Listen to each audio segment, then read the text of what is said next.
فرزندم سلام.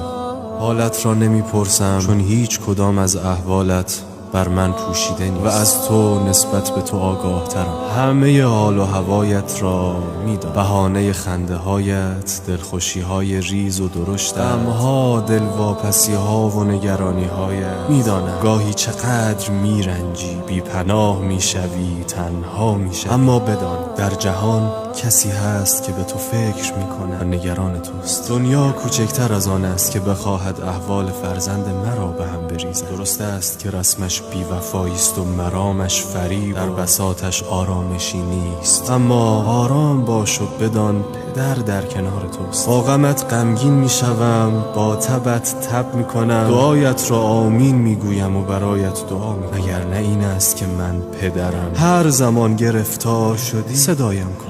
پدرت حجت ابن الحسن العسکری.